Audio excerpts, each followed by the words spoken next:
In preparation of this video, I have realised I don't own a black tie, but I thought I'd dress up for it because let's face it, dressing up's cool, even though I can't actually sing with my real glasses, but hey, I'm going to give it a try and memorise my script.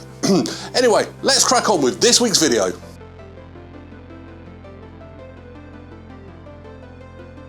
The Matrix is a 1999 science fiction action film written and directed by the Wachowskis. It tells a story about humanity that's trapped inside a simulated reality called the Matrix, run by intelligent machines.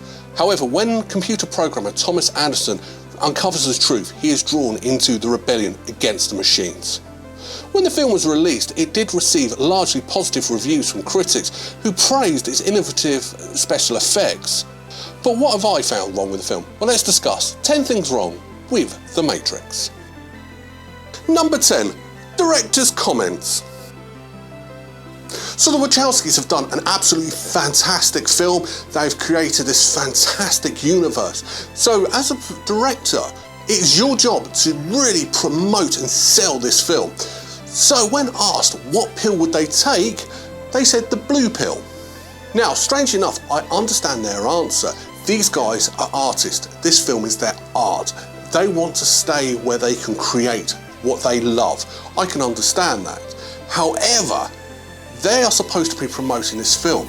They have created this universe. They are wanting to supposed to see the whole actual universe that they've created. So they should actually say, oh yeah, we'll take the red pill. Even though if that was a lie, your jobs are to promote the film. A film that you've created, a film that you have created lovingly and created billions of fans across the planet. And I do feel saying that you'll take the cop-out way isn't actually really promoting the film that you've created. Now, I know for the sequels, they have an agreement they don't do promotion. Maybe that's an idea because they're not the world's greatest promoting their own films, but still, you need to learn how to promote your films. Number 9, tinting. So one of the great visual things of this film is its tinting. So while they're in the Matrix, they have upped the green tint in their film. Great. While they're in the real world, they actually up the blue tint in the film. And when they're in this construct, they up the yellow. Great. I actually get that. Makes things that little bit off and makes it easier visual to understand which world they're in. However, here's the problem. Blue is actually the least occurring colour naturally. Other than the sky and the sea, there's not really that many things that are blue. Think about it. What foods are actually blue? Blueberries are purple. Number 8, Morpheus. Morpheus, what a character. Everyone loves Morpheus. He was portrayed brilliantly by Laurence Fishburne. Now, Morpheus is actually named after a Greek god, the Greek god of dreaming. So what does Morpheus do in this film?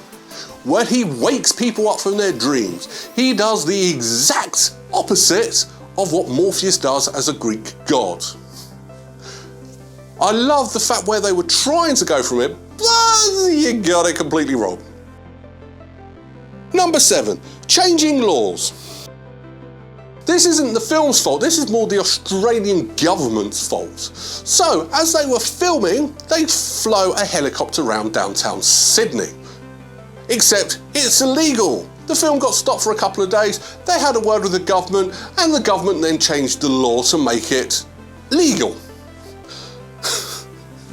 Wow, who knew the Warner Brothers had that much power? I thought that was a Disney trait, but good for you, Warner Brothers, but still, changing laws, 1, after the crime has happened, is not good, and 2, changing the law so you can actually do what you want is against the idea and the essence of the law.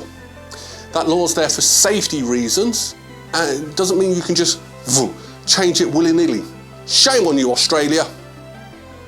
Number 6, where's the road go? Now this has actually bugged me ever since I first watched The Matrix back in '99. When they're in the car, they pull up, Thomas Anderson's about to leave. I know where that road goes. Where does that road go? You've never explained it to us. She says, I know where it goes, I know how it feels, I know why you want to do this. Okay, I'm glad you do. We're the audience, please tell us. Now, when the sequels came out, I was expecting them to, elaborate on that. No. 3 films, and you never answered my one question. Where does that road go? Number 5, No One Can Be Told. One of the greatest taglines from this film is the line, no one can be told what the Matrix is, they have to be shown. Okay, I get on board that, and it's really compelling, it really drew me in. So, what does Morpheus do to show Neo about the Matrix? Well, he plugs him back into the construct, which is an offline version of the Matrix, and then proceeds to tell him. What? You said nobody can be told. You've just told him. Okay, granted you have a VR PowerPoint presentation, but essentially you have just told him. Make up your mind. Number 4, screws. So, when they're about to go and see the Oracle for the first time, Neo goes to open the door. And if you look carefully, on that door handle, you can see 4 screws. Now, obviously, door handles need to have screws, but those screws are normally on the inside of the door, not the outside. The reason being is what's to stop a robber coming along with a screwdriver and unscrewing it, sort of ruining the lock, the handle. No wonder they have so many locks on their door when people are just unscrewing the handles to break in. But, I mean, that's a very silly mistake. For a film that spent so much detail trying to create everything perfectly, and it's got that minor detail. I mean, one thing I love about this film, and believe me, I have watched it and nitpicked, is there's only one scene where you can see a reflection of a crew member in the glasses. And that was in Matrix Reloaded. In this film, it doesn't happen. Now, I know you guys at home can actually see my lights on the reflection of my glasses, but I can't do anything about that, and I don't have millions of pounds to make these videos. But a film that takes that much care and detail, missing a flaw like that, it's kind of disappointing. Number 3, disappearing guns. So one of the coolest scenes in the whole film, so much so it was in the promotional material as well, is when Neo finally does the Matrix agents dodging bullets. That, yeah, I'm not doing it. Now, to really build the tension, he actually throws away his guns after he's unloaded them into the agents who've dodged every bullet. And then when he's doing the whole falling thing down, the guns are gone. Where the guns go? They sort of just disappeared. Now, after he's landed and the agent's about to come up and kill him, the guns are back. There was a glitch in the Matrix during that scene. Number 2, bullet trajectory. As we are approaching the end of this film, they're actually trying to free Morpheus. The agents are dead and are just about to come back to life in that room. Morpheus is about to start running. Agent Smith walks in, pulls out a gun and shoots at Morpheus. Now, he shoots in a downward angle because he doesn't actually want to kill Morpheus, he only wants to capture him. So he's shooting downwards. However, in the next shot, when Morpheus is running, the bullets are going in a straight line. They're not going diagonally down, they're going straight. What do the bullets do? Whoomp, whoomp. That's not how bullets work. Bullets would have gone like that.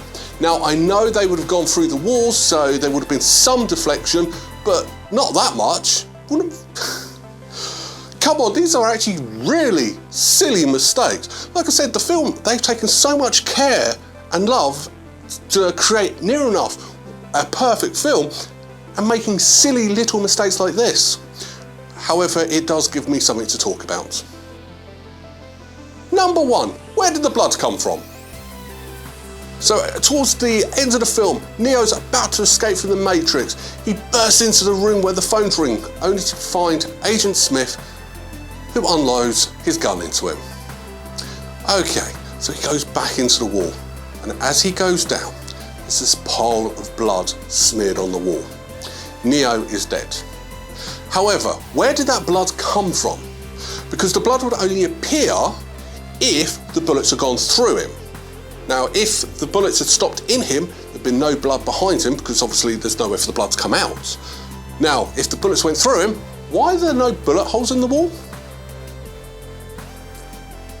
Doesn't make sense. Either they went through him and that's why he's bleeding, so where are the bullets? Or the bullets didn't come from, so where did the blood come from? The Matrix really does not work very well in this film. Final thoughts. So what do I actually think of this film? Wow, it's a brilliant film. A lot of people loved it when it came out. I was so hyped to watch it and I thoroughly enjoyed it. The special effects were nothing like anybody had ever seen before. So much so, by the time the sequel came out, it had been parodied so many times. The whole bullet time, the whole dodging, seeing the shockwaves of bullets, all started from this film. Actually, really OTT Tinting, another concept from this film, and it plays into this film perfectly. Visually, this film is stunning. Story-wise, it's actually a little bit flat, but it's engaging. There's not much to it. It's like, you're the one. No, I'm not. Oh, yes, I am. That's it. That's the Matrix first film storyline in a nutshell. Not much to it, but everything else makes it enjoyable. The action scenes, the fight sequences are all absolutely top-notch.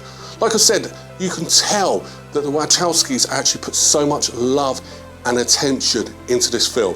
A scene that would take normally a couple of days to film, they take a couple of weeks because they want to get it right. I have no issue with that.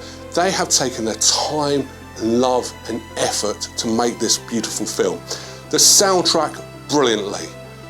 The whole Matrix theme, to the actual music they use in this film, brilliantly. You can't really say much wrong with this film at all. Now, I know there was a lot more issues with the second and third one, but the first one has so much right about it. So what am I going to rank it?